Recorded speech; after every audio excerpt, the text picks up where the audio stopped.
तो सुदामा जी का चरित्र स्मरण आता है। बोलो सुदामा महाराज की जय हो।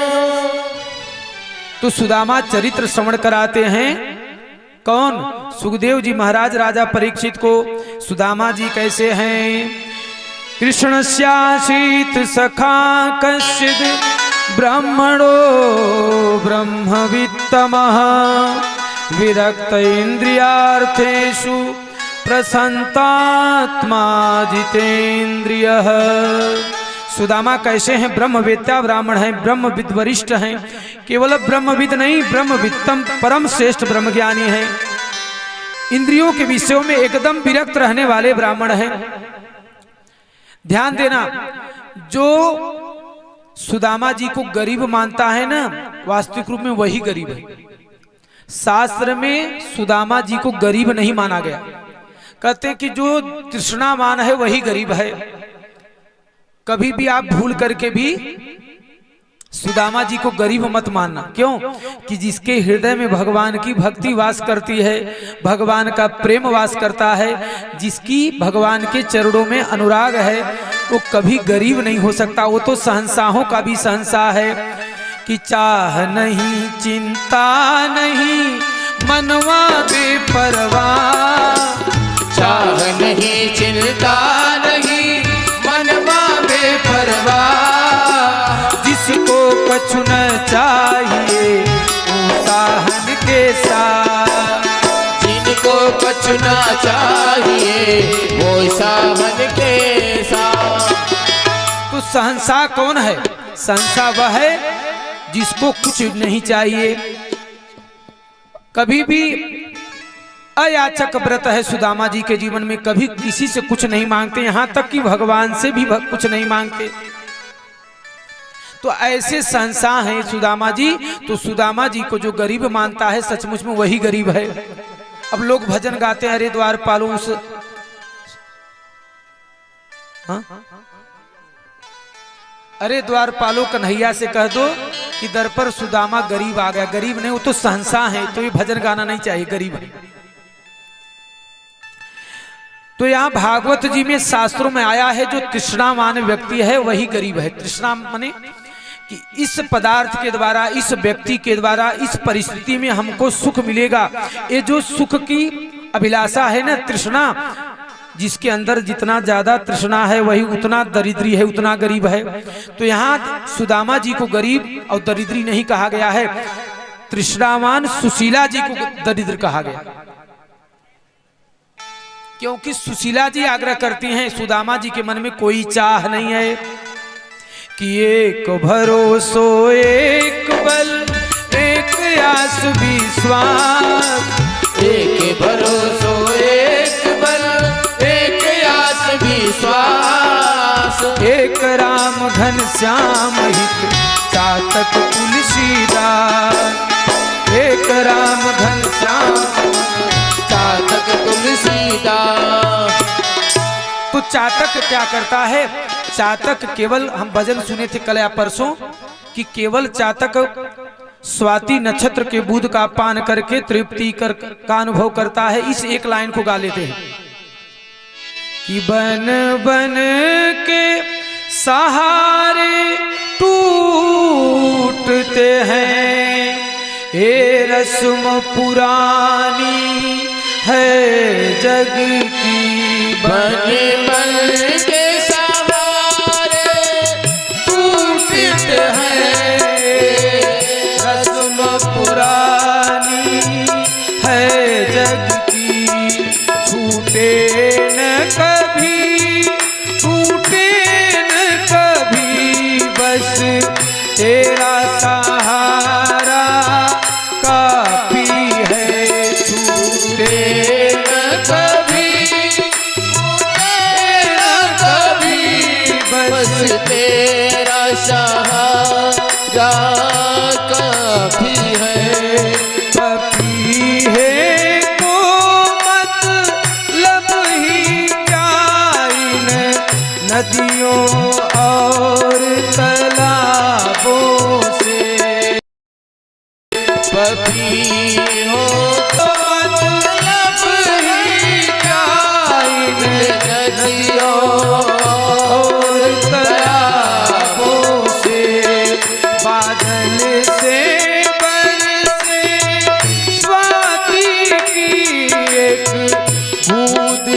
धारा काफी है।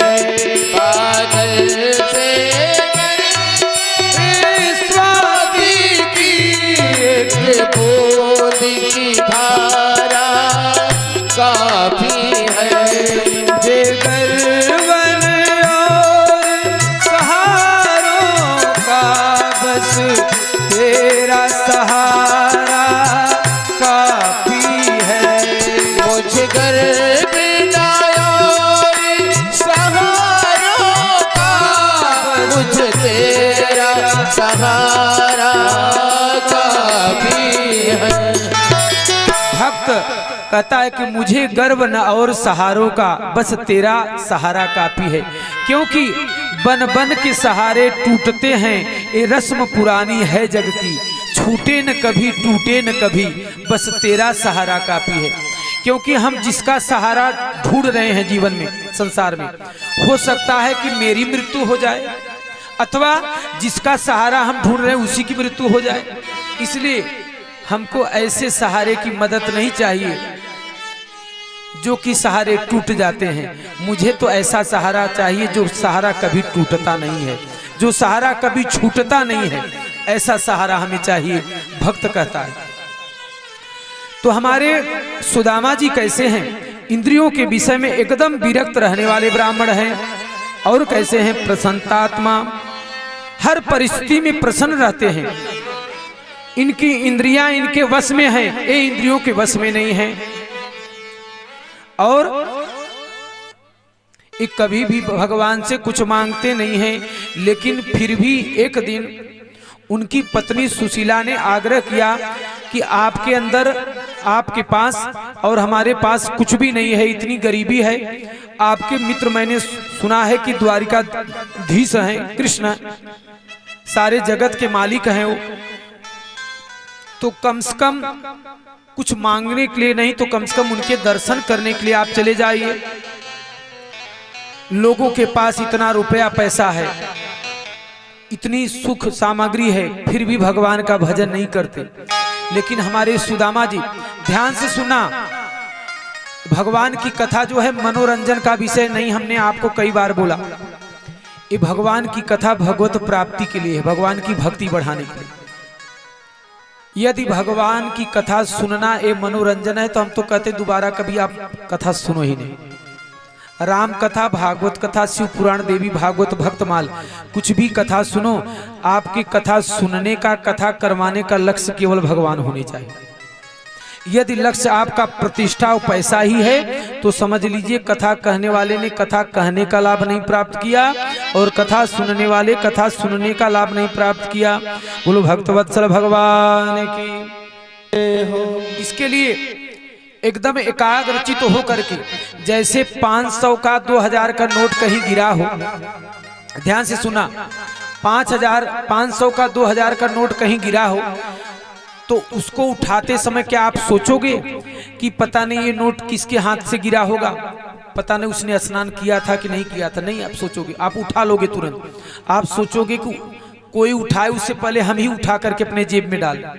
उसी प्रकार भगवान की कथा, बालक, वृद्ध, नर, नारी या कोई भी भगवान की कथा सुनाए तो कथा की महत्ता है, उस व्यक्ति की महत्ता नहीं। बोलो भक्तवत्सल भगवान की जय।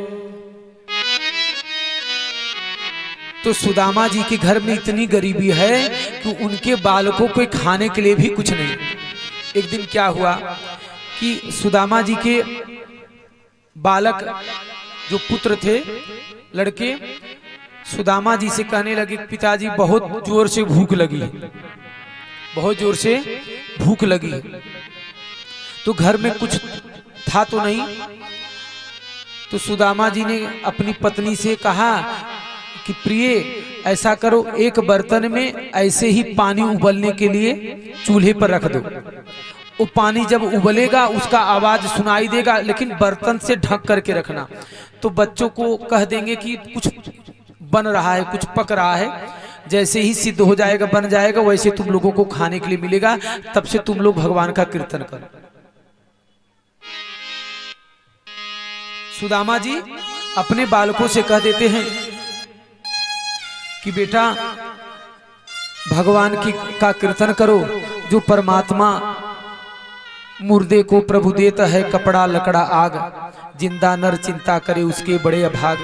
बेटा सारे जगत के पालन करता परमात्मा का तू कीर्तन करेगा ना तो भगवान व्यवस्था करेंगे तुझे, तेरे लिए चिंता मत कर, तू कीर्तन कर। और अभी चूल्हे पर भोजन पक रहा है, भोजन बन रहा है। सुदामा जी अपने बालकों को और अपनी पत्नी को कह देते कीर्तन करने के लिए, स्वयं भी कीर्तन करने के लिए बैठ जाते हैं। आप सोचो कि आपके पास कितनी सुविधा है, भगवान ने आपको पुत्र परिवार दिया है, आपको धन दौलत दिया है, लेकिन आपका और हमारा मन भगवान के भजन में नहीं लगता, क्योंकि भगवान अपने नहीं लगते, संसार अपना लगता है। लेकिन सुदामा जी अपने बालकों को बैठा देते हैं कीर्तन करने के लिए, अपनी पत्नी को भी बैठा देते हैं, स्वयं भी बैठ जाते हैं। हम मन ही मन प्रार्थना कर रहे हैं भगवान से कि प्रभु हमारे अपने बालकों को हमने कीर्तन करने के लिए, आपके कीर्तन करने के लिए तो बैठा दिया है। जब हमारे बालक कीर्तन करके उठेंगे, यदि मांगेंगे कि हमको भोजन के लिए दो कुछ, तो मैं क्या दूंगा? हम तो कुछ नहीं जानते कि प्रभु हम तो बस आपका कीर्तन कर रहे हैं, आपका कीर्तन कर रहे हैं, आप ही हमारे बालकों की और हमारी रक्षा करो। सारे बालकों को अपनी पत्नी को बैठा देते कीर्तन करने के लिए। कीर्तन करते करते सुदामा जी की आंखों से, सुदामा जी की पत्नी सुशीला जी की आंखों से और उनके बालकों की आंख से आंसू गिरने लग जाते हैं।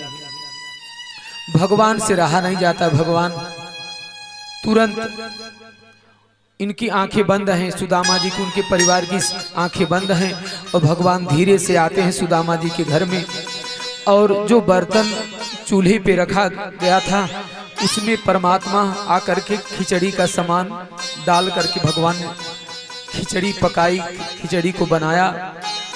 इतना ही नहीं, भगवान सुदामा जी के उठने से पहले, सुदामा जी के बालकों के उठने से पहले भगवान खिचड़ी सिद्ध करके, खिचड़ी बना करके भगवान उसमें गाय का घी डाल करके बर्तन में परस देते हैं। भगवान बर्तन में परस करके पानी भी रख देते हैं, और सुदामा जी और सुदामा जी के बालकों को कहते हैं भगवान चलो आपके लिए सुंदर खिचड़ी बनी है, पालो। सुदामा जी भगवान के चरणों में गिर जाते हैं कि प्रभु आप इतना, आप भगवान कष्ट करते हैं, आप इतने दयालु, इतने कृपालु हैं। तो भगवान कहते हैं कि तू यदि मेरे भजन के लिए अपने को समर्पित कर सकता है, अपने को न्यौछावर कर सकता है, क्या मैं तेरे लिए समर्पित नहीं हो सकता? कि परम प्रेम के पाले पढ़कर प्रभु को नियम बदलते देखा, अपना मान भले टल जाए, पर भक्त का मान न टलते देखा। भगवान से बढ़कर के दयालु कृपालु कौन हो सकता है, क्योंकि भगवान सबके रक्षक है। माता के अंदर, पिता के अंदर 2 पैर वाली माँ, 4 पैर वाली माँ, 1000 पैर वाली माँ, संसार में जितनी माताएं हैं सब माताओं के आंचल में जो दूध पहुंचाने की व्यवस्था कौन करता है बताओ?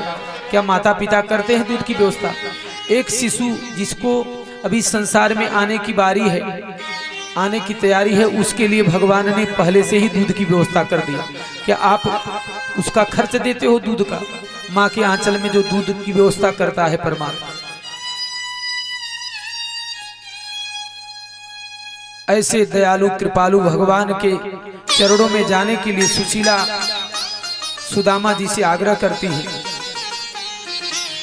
जैसे ही चलने को तैयार होते हैं सुदामा जी, सुशीला जी कहती हैं कि अपने मित्र के घर, गुरु और ब्राह्मण के घर, किसी मंदिर में या प्रेमी स्नेही से मिलने के लिए जाओ तो कुछ न कुछ साथ में ले जाना चाहिए, खाली हाथ नहीं जाना चाहिए।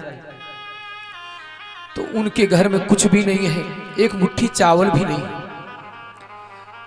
4 घर से 4 मुट्ठी चावल मांग के ले आती सुशीला। हम बस आप लोगों से यही प्रार्थना करते हैं कि एक कथा सुन करके केवल आप इस कान से सुनो, इस कान से निकाल मत दो। इस कथा को सुन करके बस यही प्रार्थना है कि भगवान को अपना मान लो, भगवान को अपना मान लो।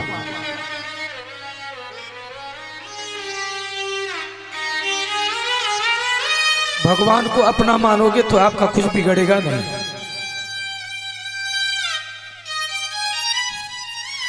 जिस संत ने, जिस भक्त ने भगवान को अपना माना, क्या भगवान ने उसकी लाज कभी गई? भगवान अपने भक्त की लाज चली जाए भगवान कभी बर्दाश्त नहीं कर सकते। तो आपसे यही प्रार्थना है, कभी राम कथा, भागवत कथा, शिव पुराण, देवी भागवत, कुछ भी कथा करने के लिए आप बुलाओ। मैं अपने लिए 1 रुपया कभी मांग लूं दक्षिणा के रूप में, अपने लिए मांग लूं, तो मुझे दोबारा मत बुलाना। बस आप लोगों से यही दक्षिणा मांगता हूं कि भगवान को अपना मानो, क्योंकि भगवान को अपना मानोगे तो कभी घाटा नहीं होगा। मैं अपने यजमानों से कहता हूं कि जो हमारे साथ में भूदेव लोग आए हैं, ब्राह्मण अथवा जो म्यूजिक वाले आए, हम उनके लिए मांग करते हैं, मैं अपने लिए कभी मांग नहीं रखता, क्योंकि मुझे पता है मैं जिसकी कथा करता हूं वो सारे जगत का पालन करता परमात्मा है, सारे ब्रह्मांड का स्वामी है। तो आप लोगों से बस दक्षिणा में यही मांगता हूं कि भगवान को अपना मानो, अपने को भगवान का मानो, भगवान को अपना मानो। भगवान को जो अपना मानता है उसकी लाज कभी जाती नहीं। हम इतनी सारी कथाएं सुनते हैं, फिर भी संसार में हमारा जितना विश्वास है उतना विश्वास भगवान में नहीं। भगवान के चरणों में यदि विश्वास करोगे तो आपका विश्वास हमेशा सार्थक होगा, कभी लाज जाएगी नहीं। भगवान ने क्या अपने प्यारे भक्त ध्रुव की लाज नहीं रखी? क्या भगवान ने अपने प्यारे भक्त प्रहलाद की लाज नहीं रखी? आपने तीसरे दिन की कथा में सुना, इस जो सारे जगत का मालिक परमात्मा है अपने भक्त प्रहलाद से क्षमा मांगता है। दैत्य कुल में जन्म लेने वाले भक्त प्रहलाद से परमात्मा क्षमा मांगता है कि बेटा मेरी भक्ति किसी ने की हो और उसको इतना कष्ट भोगना पड़ा हो, ये पहली बार हुआ। इसलिए नरसिंह भगवान प्रहलाद जी के आगे क्षमा मांगते कि प्रभु बेटा मुझे आने में देरी हो गई, मुझे क्षमा कर दो। एक गांव का कोई प्रधान बनता है, कोई नगर सेवक बनता है तो कितना उसके अंदर अहंकार आ जाता है, लेकिन सारे जगत का मालिक परमात्मा आज अपने भक्त से क्षमा मांग रहा है। ऐसा कोई परमात्मा हो सकता है क्या? ऐसे परमात्मा को छोड़ करके बताओ किसको अपना मानोगे? आप पुत्र परिवार से प्रेम करो, कोई बात नहीं, मनाही नहीं है। पुत्र परिवार से कितना भी प्रेम करो, लेकिन भगवान को अपना मानो, क्योंकि भगवान ही सबके सहारे हैं, भगवान ही पालनहार है, भगवान ही तारणहारे है, भगवान ही सब कुछ। भगवान की भक्ति आपके जीवन में आ गई, भगवान के प्रति प्रेम पैदा हो गया तो जन्मों जन्मों की थकान मिट जाएगी। फिर आपकी अपनी परेशानी दूर करने के लिए आपको प्रयास नहीं करना पड़ेगा।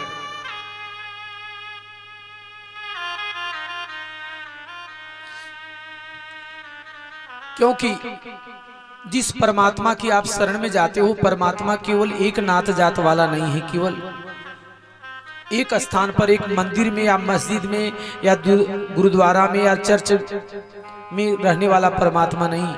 परमात्मा सब जगह है कि सब घट मेरा साइया खाली घटना को, सब घट मेरा साया खाली घटना को, बलिहारी वा घट की जागत प्रकट हो, बलिहारी वा घट की आगत प्रकट हो।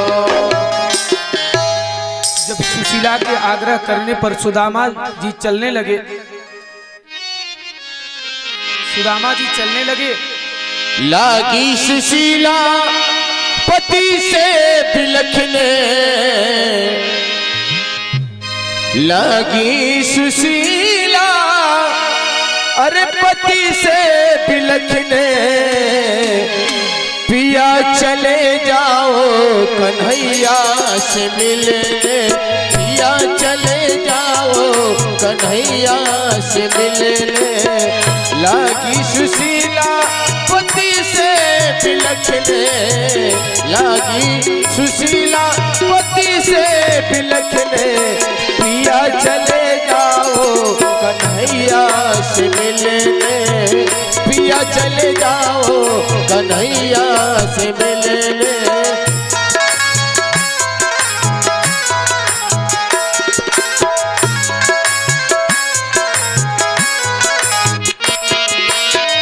तुम तो दीन हो सब गुणों के आगर हैं, माफ कर देंगे क्योंकि वो दया के सागर हैं। तुम तो दीन हो सब गुणों के आगर हैं, माफ कर देंगे क्योंकि वो दया के सागर हैं। सुना करती हूँ कि वो उनकी शरण जाता है, सुना करती हूँ कि जो उनकी शरण जाता है, चाहे जैसा हो पर विजय अवश्य पाता है।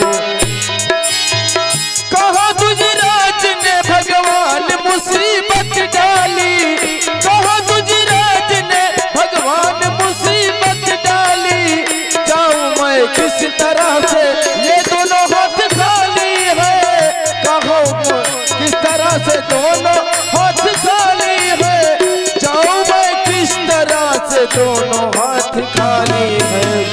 तुझको सुनने लागे, तुझको सुनत लागे आंसू बरसने, पिया चले जाओ कन्हैया से मिलने, पिया चले जाओ कन्हैया से मिलने, लागी सुशीला पति से बिलखने, लागी सुशीला पति से बिलखने, पिया चले जाओ कन्हैया से मिलने, पिया चले जाओ कन्हैया से मिलने।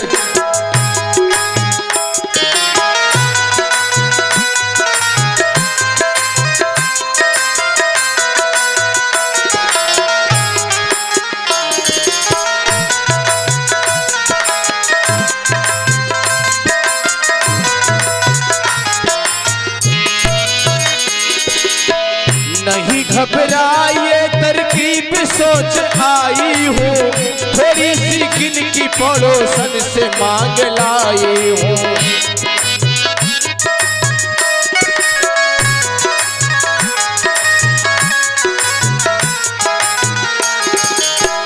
नहीं घबराइए तरकीब सोच आई हो, थोड़ी सी किन की पड़ोसन से मांग लाए हो।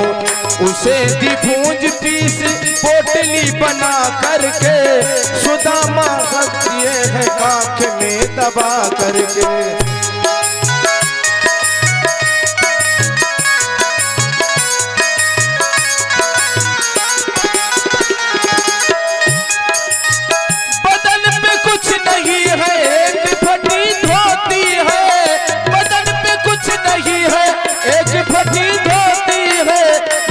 पैर है सिर्फ हाथ में लगाती है, नंगे पैर चल दिए सिर्फ हाथ में एक लोटी है, नंगे पैर चल दिए बस हाथ में एक लोटी है। समर धर धरे पाओ, समर कर धरे पाओ, लगने फिसलने, लगे धरे पाओ लगने फिसलने, दिया चले जाओ कन्हैया से मिलने, पिया चले जाओ कन्हैया से मिलने। लागी सुशीला पति से बिलखने, लागी सुशीला पति से बिलखने, पिया चले जाओ कन्हैया से मिलने, पिया चले जाओ कन्हैया से मिलने, पिया चले जाओ कन्हैया से मिलने। वृंदावन बिहारी लाल की जय हो। सुशीला के बार बार आग्रह करने पर सुदामा जी तैयार हुए तो 4 घर से 4 मुट्ठी चावल मांग करके सुशीला जी लाती हैं कि या चित्वा चतुरो मुष्टिन विप्रान पृथुक तंडुलान चैलखंडेन तान बद्ध्वा भर्तृ प्रादादुपायनम। लेकिन चलने लगे सुदामा जी जब भगवान के पास, तो एक संदेशा सुशीला जी ने भिजवाया भगवान से, जाकर के कह देना। सुशीला जी सुदामा जी से कहती हैं कि जब आपके मित्र द्वारिकाधीश मिले तो मेरा एक संदेशा कहना क्या कि एक मास द्वय पाख में 2 एकादशी हो, एक मास द्वय पाख में 2 एकादशी हो, तो प्रभु दीन दयाल में नित प्रतिदिनों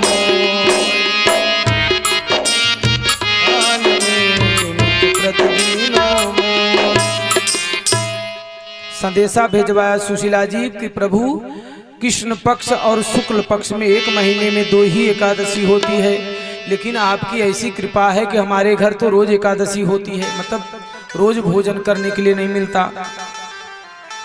चले तो रास्ते में चलते चलते थक गए, एक वृक्ष के नीचे विश्राम करने लगे। तो भगवान तो सर्व अंतर्यामी है, भगवान को पता है कि कौन किस भाव से आ रहा है। भगवान का संकल्प है तू आवे 1 पग तो मैं आऊं पग 60, जो तू आवे 1 पग तो मैं आऊं पग 60। भगवान सबका ख्याल रखने वाले हैं। दूर नगरी बड़ी दूर नगरी, कान्हा दूर नगरी बड़ी दूर नगरी, कान्हा दूर नगरी बड़ी दूर नगरी। कैसे आऊं रे कन्हाई, कैसे आऊं रे कन्हाई, तेरी गोकुल नगरी बड़ी दूर नगरी, कान्हा दूर नगरी बड़ी दूर नगरी, कान्हा दूर नगरी बड़ी दूर नगरी।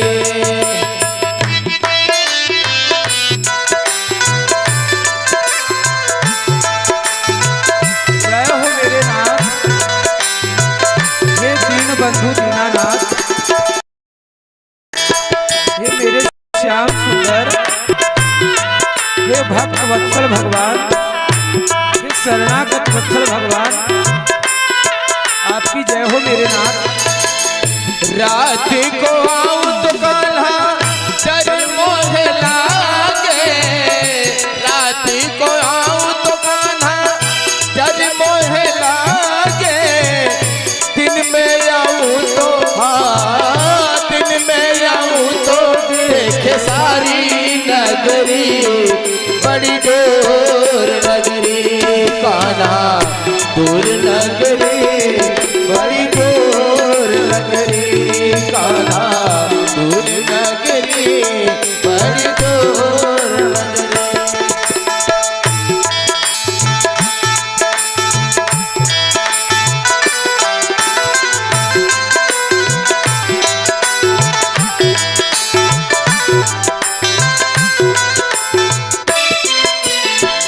तेरी नगरी में कान्हा चोर बसत है, तेरी नगरी में कान्हा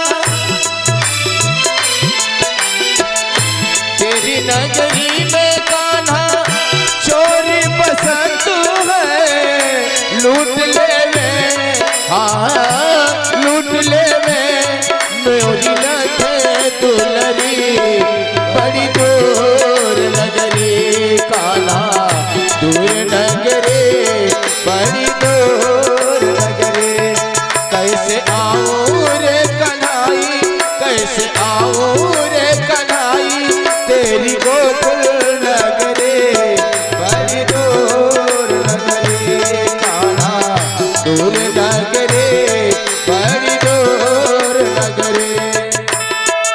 प्रभु तेरी जय हो। हे श्याम सुंदर, हे भक्त वत्सल भगवान, हे शरणागत वत्सल प्रभु,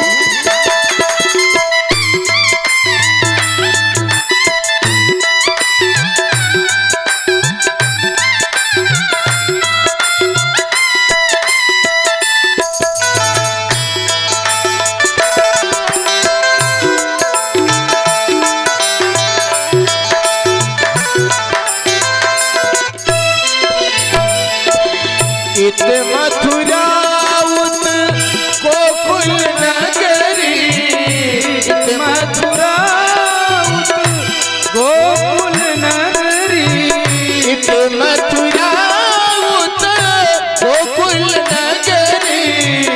बीच में जमुना जी, बीच में जमुना जी बहे गहरे बड़ी दूर नगरी कान्हा दूर नगरी बड़ी दूर नगरी कान्हा दूर नगरी बड़ी दूर नगरी।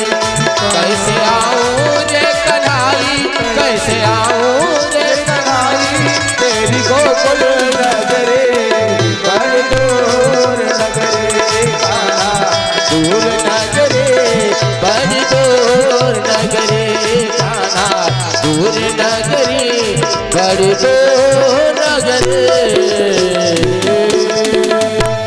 बोलो भक्त वत्सल भगवान की जय हो। शरणागत वत्सल भगवान की जय हो। लेकिन कितनी भी दूरी हो, कहते हैं कि मारने वाले से बचाने वाला ज्यादा नजदीक है। कि दिले तस्वीरें हैं यार जबकि गर्दन झुका ली और मुलाकात कर ली। न वो थे मुझसे दूर न मैं उनसे दूर था, आता न था नजर तो नजर का कसूर था। तो भगवान हमारे साथ में, हमारे पास में हैं, हमारे चित्त के दशा को देख रहे हैं। कि राम झरोखे बैठ के सबका मुजरा ले, तो राम झरोखे बैठ के सबका मुजरा ले। जिसकी जैसी चाकरी प्रभु कैसा किसे फल दे, जिसकी जैसी चाकरी प्रभु कैसा फल दे। भगवान की प्रतिज्ञा है। भगवान कहते हैं कि तुम मेरे लिए चल के तो देख, तेरा ख्याल रखूं तो कहना, तू मेरी बात लोगों से करके तो देख, तुझे मशहूर न बना दूं तो कहना। भगवान कहते तू मेरे लिए आंसू बहा के तो देख, तेरे जीवन में आनंद के सागर न बहा दूं तो कहना। भगवान कहते हैं कि तू मेरा बन के तो देख, हर एक को तेरा न बना दूं तो कहना। भगवान का बन करके तो देखिए, भगवान सबको आपका बना देते हैं कि नहीं। बोलो वृंदावन बिहारी लाल की जय हो। तो भगवान का बन करके देखिए। तो सुदामा जी भगवान के भरोसे चल पड़े। तो एक वृक्ष के नीचे विश्राम करने लगे। उसके बाद विश्राम करने के बाद जैसे ही आंख खुली तो पूछ रहे हैं वहां किसी से कि भैया हम इस समय कहाँ हैं। बोले कि आप तो द्वारिकापुरी पहुंच गए हो, आप द्वारिकापुरी पहुंच गए हो और सीधे भगवती रुक्मिणी जी के भवन में पहुंच गए, अंतःपुर में भवन के सामने। और द्वारपालों ने पूछा महाराज किससे मिलना है। बोले जाकर हमारे मित्र कृष्ण को बता दो कि ऐसे ऐसी दशा वाला एक ब्राह्मण आया है। इसी को नरोत्तम दास जी सुदामा चरित्र में लिखते हैं किसी सपगान जगातन में प्रभु जाने को आही बस के ही रामा।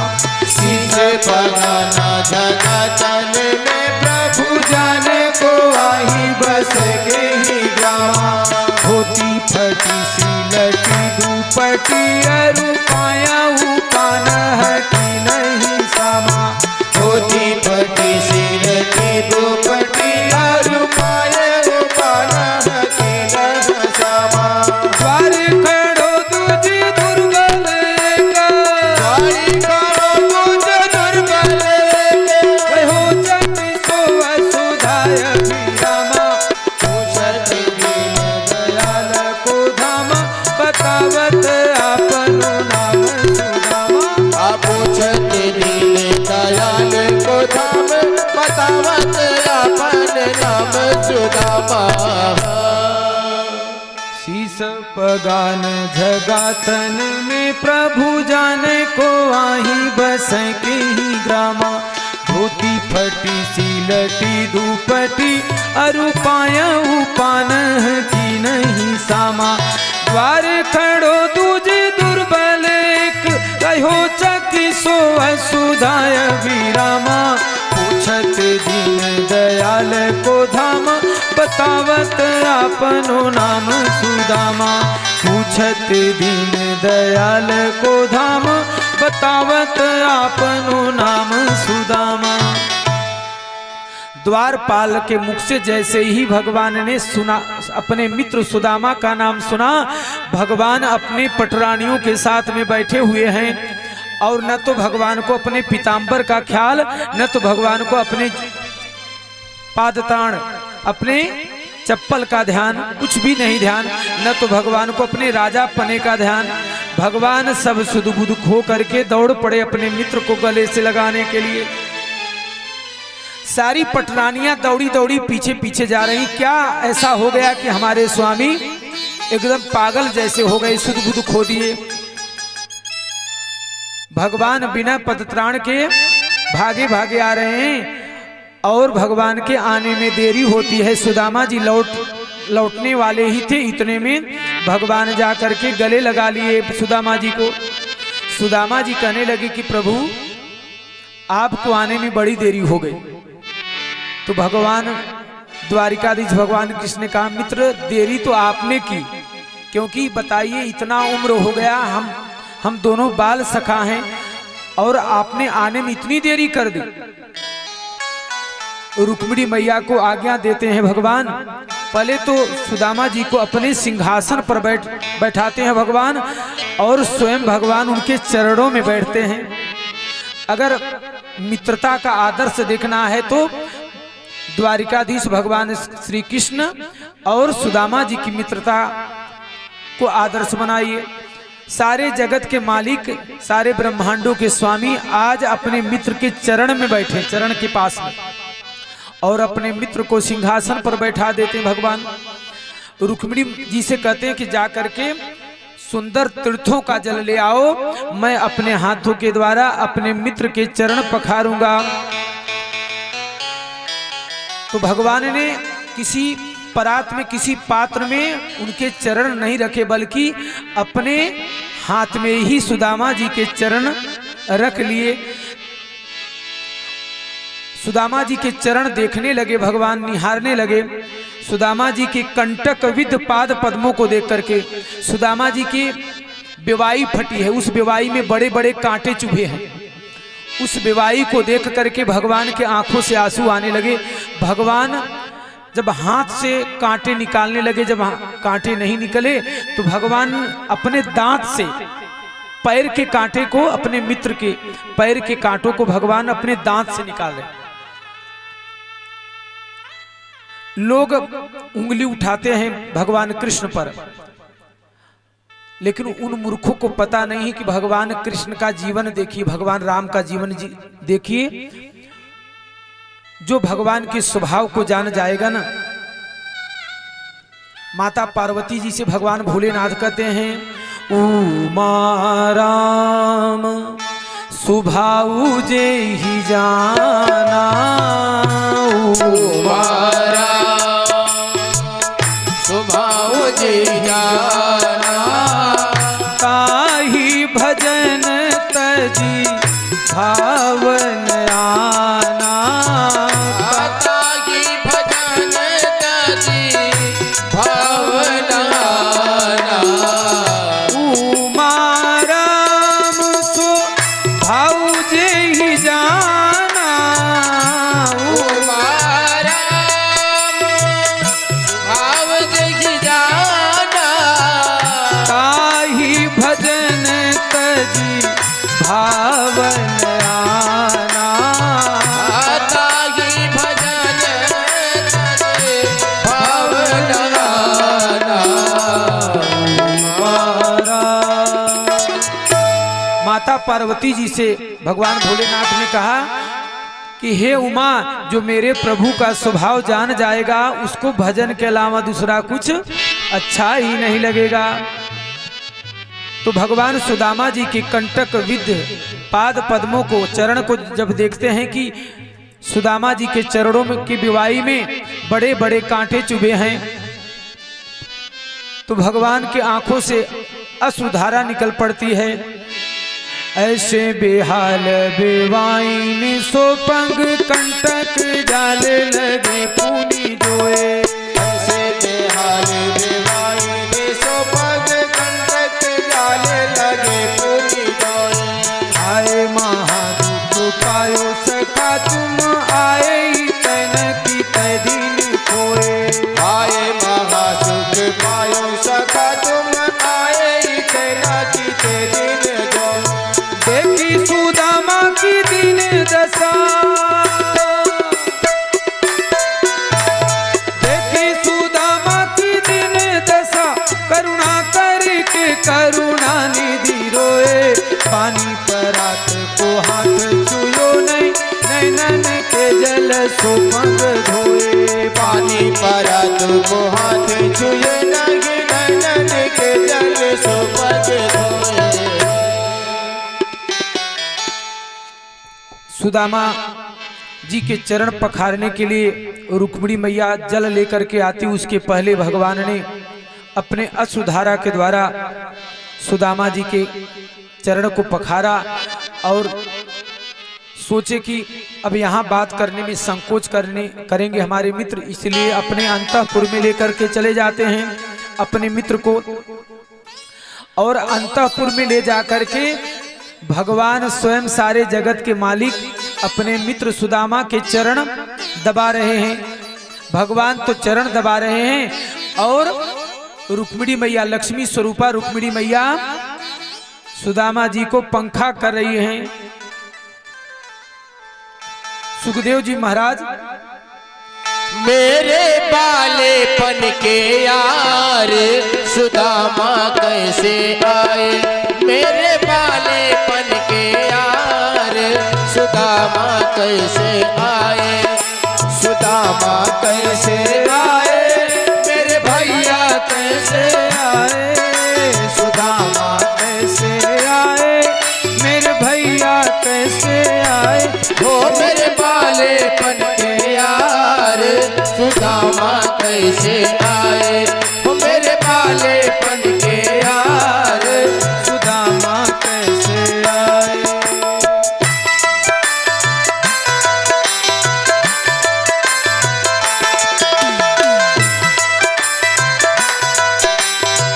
जो भगवान तीन बंधु है, तेरे श्याम ने थार लगाई आओ पाओ सुदामा भाई। तेरे श्याम ने थार लगाई आओ पाओ सुदामा भाई। पंखा डुला रहे भगवान सुदामा कैसे आए। पंखा डुला रहे भगवान सुदामा कैसे आए। हो मेरे बालेपन के यार सुदामा कैसे आए। जय हो। तेरे सामने सेज लगाई करके भगवान की शरणागति स्वीकार करते हुए कि प्रभु मैं तेरा हूँ तू मेरा।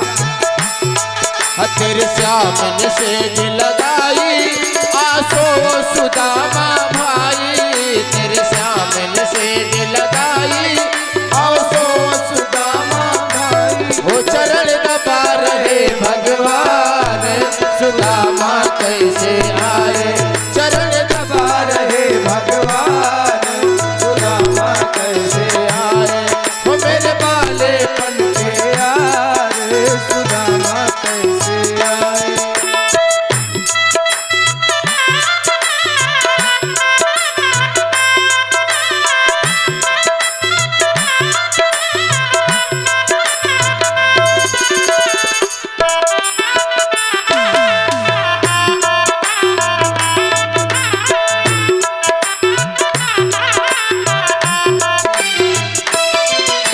सुदामा कैसे आए, मेरी भाभी ने कुछ भिजवाए, सुदामा कैसे आए, मेरी भाभी ने कुछ भिजवाए, वो तंदुल फाकी रहे भगवान, सुदामा कैसे आए, तंदुल फाक रहे भगवान सुदामा कैसे आए।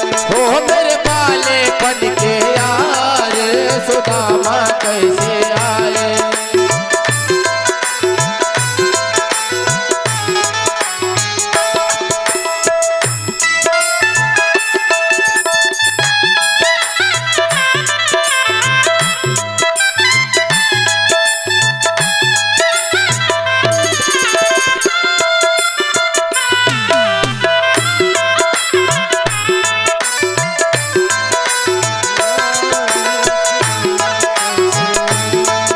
बस दो ही भाग लगाए, रुक्मिणी ने हाथ बढ़ाए, बस दो ही भाग लगाए, रुक्मिणी ने हाथ बढ़ाए, हो अब रहने दो सरकार, सुदामा कैसे आए, अब रहने दो सरकार, सुदामा कैसे आए, मेरे भैया कैसे आए, सुदामा कैसे आए, मेरे भैया कैसे आए, हो मेरे बाले बन के यार सुदामा कैसे हो मेरे बाले बन के यार, सुदामा कैसे आए, सुदामा कैसे आए, सुदामा कैसे आए, सुदामा कैसे आए। वत्सल भगवान की जय हो। सुखदेव जी महाराज कहते हैं कि कोई सुदामा जी जैसा बन करके तो देखे, क्योंकि सुदामा जी के अंदर कोई अपेक्षा नहीं है कि निरपेक्षम मुनिम शांतम निर्वैरम समदर्शनम अनुव्रज्याम्यहं नित्यम पूयेत्यंघ्रिरेणुभिः। भगवान तो ऐसे महापुरुषों की चरण रज को अपने मस्तक लगाने के लिए आतुर रहते हैं। कौन महापुरुष? जो कि निरपेक्ष हैं, जो मुनि हैं। कौन मुनि? गुरु गीता में स्कंद पुराण के अंतर्गत माता पार्वती को माध्यम बना करके भगवान भोलेनाथ क्या कहते हैं? एकाकी निष्प्रिय न तत्सुखम सुरेंद्रस्य न सुखम चक्रवर्तिनाम यत सुखम वीतरागस्य मुनिरेकांतवासिनः।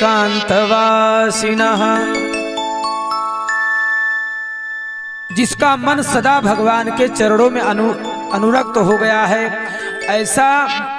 ऐसे मुनि को जो सुख मिलता है, वैसा सुख तो न तो चक्रवर्ती राजाओं को मिलता है, न तो 33 करोड़ देवताओं के राजा इंद्र को मिलता है, न तत्सुखम सुरेंद्रस्य न सुखम चक्रवर्तिनाम यत सुखम वीतरागस्य मुनिरेकांतवासिनः। तो कैसे हैं हमारे सुदामा जी? निरपेक्षम मुनिम शांतम निर्वैरम समदर्शनम। जो निरपेक्ष मुनि है, जो सदा शांत रहने वाला है, निर्वैरम, जो कभी भी किसी को अपना दुश्मन नहीं मानता, समदर्शनम, सब जगह अपने भगवान का दर्शन करने वाला है। ऐसे महापुरुष की चरण रज को तो भगवान अपने शीश पर धारण करते हैं। उधो मोहे संत सदायति प्यारे, उधो मोहे संत सदायति प्यारे, उधो मोहे संत सदा अति प्यारे। उद्धव मोहे संत सदा अति प्यारे।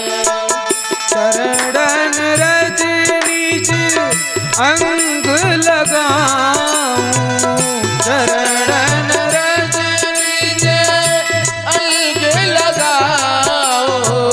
शोधू बात हमारे उद्धव मोहे संत सदा अति प्यारे।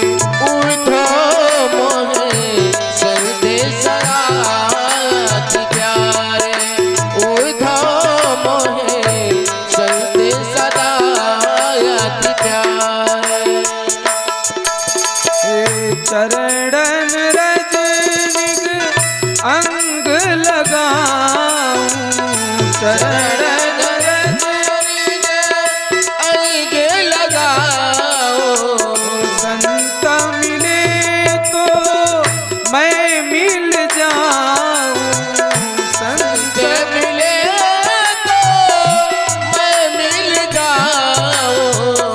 संतन मुझसे न्यारे उद्धव मोहे संत सदा अति प्यारे।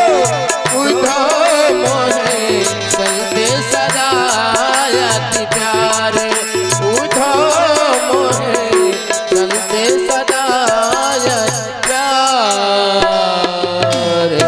भगवान को संत प्यारे न लगते तो राजसू यज्ञ में अलग अलग सेवाएं भगवान ने सबको दी, लेकिन ब्राह्मणों और संतों के चरण धोने की सेवा और ब्राह्मण और संतों की जूठी पत्तल उठाने की सेवा भगवान ने अपने पास रखी।